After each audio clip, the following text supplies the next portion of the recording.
Sipofu ndagusuhuje wowe udukurikirana bamwita mwitende Abudurukarimu wamenyekanye nka Burikantu. Uyu rero bikaba biri kuvugwa ko nyuma y'imisi yarishize ari mu maboko y'ubugenzacyaha RIB, ubu ngubu yamajije gusubira mu rugo akaba yarekuwe.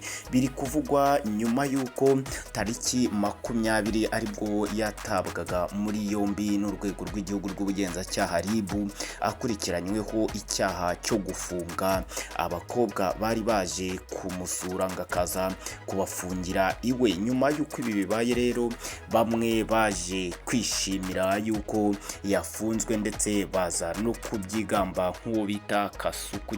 Uyu yaje kuvuga ko ngo kumufunga ngo byari ngombwa ngo mu rwego ngo rwo kumucishaho ngo akanyafu. Ikaba yaravugaga ko ngo uyu musore ngo yigeze ngo nawe kumushinja ko ngo yamwatse ruswa, ngo none ngo wowe noneho ubu ngubu nguri gushinjwa iki. Aba ari ibintu rero bitashimishije abantu benshi kubona umuntu w'umugabo yivuga kundi ko ngo kumufunga ngo ari ikintu cyiza. Ariko haza no kugaragara abaje bavuga ko uyu muhungu cyangwa se uyu musore yakabaye arekurwa wenda agatahagirirwa imbabazi, bitewe n'uko bavugaga ko icyaha yakoze ko ataragamije inabi, wenda ko ari imikino yakinnye ariko itari myiza, nk'uko umunyamakuru Scovia yaje kuvuga ati uriya musore mu busanzwe nta bikorwa bibi yagaragaragamo, ndetse ibyo yakoze ni ibya cyana,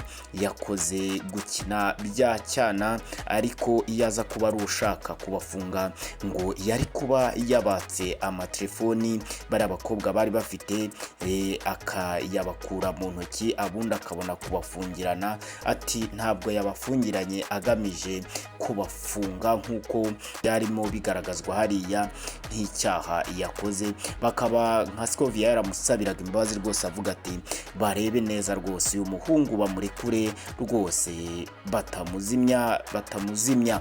Ibi rero urwego rw'ubugenzacyaha bigaragare ko rwagiye rugacukumbura rukareba impamvu n'uburyo uyu musore yaba yarabikozemo, biza kurangira rero rufashe umwanzuro wo kumurekura nk'uko umugenzi we Burinkuni yabitangaje, avuga ko ubu ngubu umushuti we ndetse akaba ari nawe bakorana muri gurupe ya Burikantu na Burinkuni ko yamajije gutaha akaba yarekuwe akaba ari mu rugo.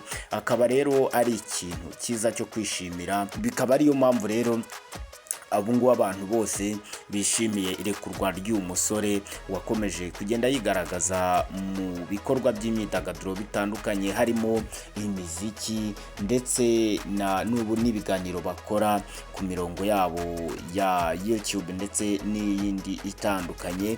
Uyu musore rero kugeza ubu ngubu bikaba biri kuvugwa rwose ko ubu ari mu rugo. Ubu ngubu abenshi bakaba bari kwibaza, abagiye bavuga bishimira yuko yatawe muri yombi ko afunzwe, uko biri bugende, uko bari bwifate nyuma y'uko bamenye ko icyaha yarakurikiranyweho gishobora kuba gifite uko cyorohejwe akarekurwa agasubira mu rugo.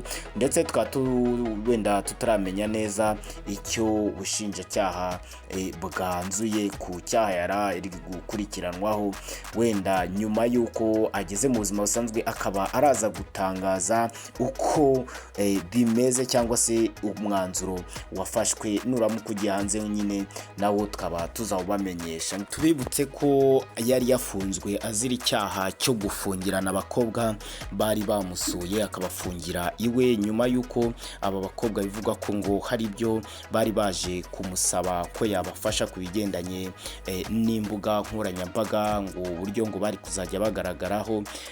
Aba bakobwa rero ngo akaba yaraje kubakira, ubundi ngo akaza kujya mu cyumba, ngo akaza guhamagara umwe muri bo, ngo umwe muri bo akanga kuza mu cyumba, ngo bikaza kurangira sose agafata aba bakobwa akababwira ko ngo bagomba kumwishyura ng'ibyo yabakirije, ubundi ngo bakaza kumubwira ko ngo baramuha ibihumbi 5, akababwira ko bagomba kumuha ibihumbi 7, biza kurangira bamuhaye 5 ngo kuko ariyo bari bafite, ariko uyu muhungu ngo ahita arakara arabafungirana, ubundi baza kwiyambaza urwego rwa polisi y'igihugu iraza nayo kubatabara. Uyu muhungu nawe ahita atabwa muri yombi nk'uko byari byatangajwe n'urwego rw'igihugu rw'ubugenzacyaha RIB.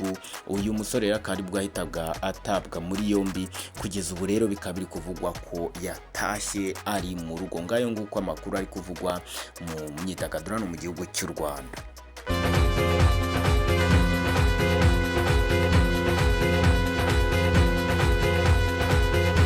Imbabazi.